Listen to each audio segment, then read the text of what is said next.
So, as an American, I have a hard time we just had the most secure election in history. So the idea that there could be election interference it's foreign to me.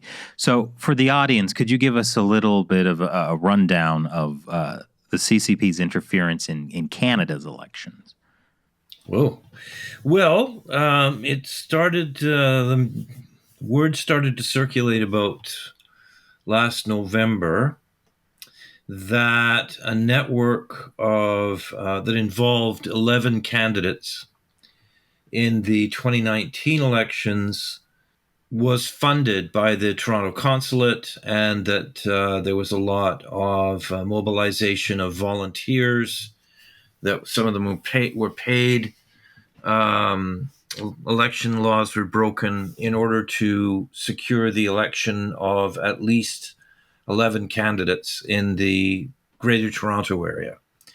And this follows upon revelations, a lot of really substantial evidence from the Atlantic Council's Forensic Research Lab and Canada's own Disinfo Watch, that a really significant disinformation campaign had been launched in the election to ensure the defeat of Kenny Chiu, who was a conservative sitting member of the Conservative Party in Richmond on the West Coast.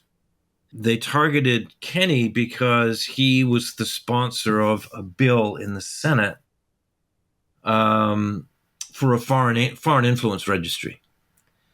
You've got one of those yourself. We don't have one. Right. So what would, if that bill were successful, what would it have done for Canada?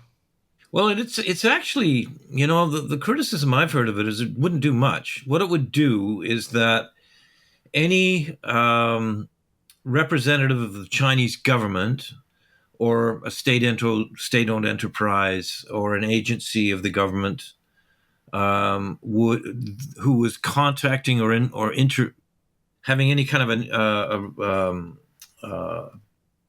an exchange with a federal politician on behalf of any issue or cause or so on would have to register as a lobbyist. Right. I mean, Australia has something like that too. But I mean, given how not very effective at highlighting Chinese influence and coercion Australia's law was, I don't see why it seemed like such a big threat to the CCP in Canada. I think it was seen mainly as impudence. And it wasn't just Kenny. It was... we had a guy until very recently, Aaron O'Toole, who was the leader in the 2021 election. He developed a policy on China, on the Uyghurs, on Hong Kong, on national security issues, on state-owned enterprises, on the harassment and intimidation of Chinese Democrats and dissidents in Canada, that was really, really robust. It was a page and a half of his campaign platform. And meanwhile, you've got Trudeau, the Liberal Party, and the New Democrats, it's kind of like a coalition government right now, with the NDP sort of taking up the back seat. The Liberal government's China policy consisted of a single subordinate clause in one sentence. And, this is after the whole Meng Wanzhou affair, where the American Justice Department issued an extradition request to Canada. We detained Meng Wanzhou when she was passing through town, and Beijing kidnapped Michael Kovrig and Michael Spavor and kept them in captivity for best part of 3 years, I think it was. And so, the absence of any kind of a robust policy at all on the part of the Liberal Party, the ruling Liberal Party, was pretty conspicuous. I mean, Americans have an idea about Justin Trudeau, right? You put him on the cover of Rolling Stone magazine. He's this groovy guy, wears fancy socks. He's a real kind of woke hipster of some sort. I mean, he does have nice socks. I really got to give him that. He's got good hair, if I may say. Yeah. That's the main difference. As world leaders go, he's pretty good looking. You gotta. You're grading on a curve. Yes. Oh, definitely a steep curve, but still. He's a matinee idol. One thing, if I may, it's a bit of a digression, but I do this when I speak to Americans when I try to explain this kind of stuff. Imagine if Donald Trump, in the 2016 election, there was a lot of noise about Russian psyops and disinformation and some evidence, although I don't think it was very strong, of outright collusion. Try to imagine if Donald Trump had, upon election, had hired the head of the Russian-American Business Council to appoint his cabinet and organize his transition into the White House. And then had seen to it that the president of the Russian-American Business Council was given the plummiest position in the United States Senate. And then invited a particularly notorious global consulting agency whose chairman was on a first-name basis with all of the oligarchs surrounding Vladimir Putin, and said, okay, you're going to write our economic and trade policy and immigration policy. And I could go on with my little metaphor here. Oh, and also had invited Vladimir Putin to come over and skate around the ice in New York in New York Rangers jersey, and had jetted off to Moscow and enter into conversations with the Kremlin for a free trade agreement and an extradition agreement. So basically, kind of what you're saying is that everything people said about Donald Trump and Russia is what actually is going on with Trudeau and China. This is what Trudeau did. He appointed the head of the Canada-China Business Council to head his transition team. He saw to it that Peter Harder was given the plummiest post, the leading post in the Canadian Senate.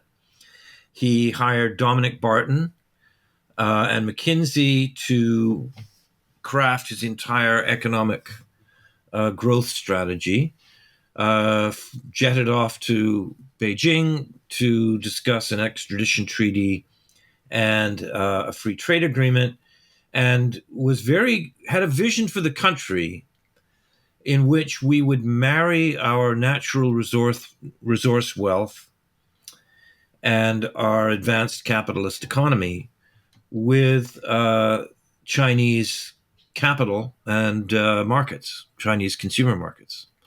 That's our guy. That's the guy you put on the cover of Rolling Stone magazine. That's the difference between him and Trump. That's it. He's got nice hair.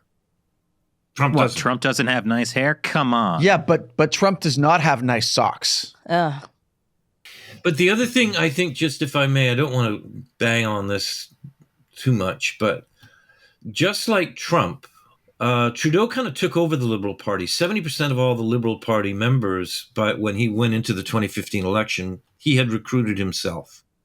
He's essentially a function of celebrity culture. He's an entitled one percenter. It's a real paradox because Canadians, like there's this new guy who's the leader of the Conservative Party. His name's Pierre Poilievre. And, it's very fashionable here to say, oh my gosh, this guy's just like Donald Trump. When he's the furthest thing from Donald Trump. He's this reedy little nerd. I don't want to be uncharitable to Pierre Poilievre, but he's just, kind of this goof.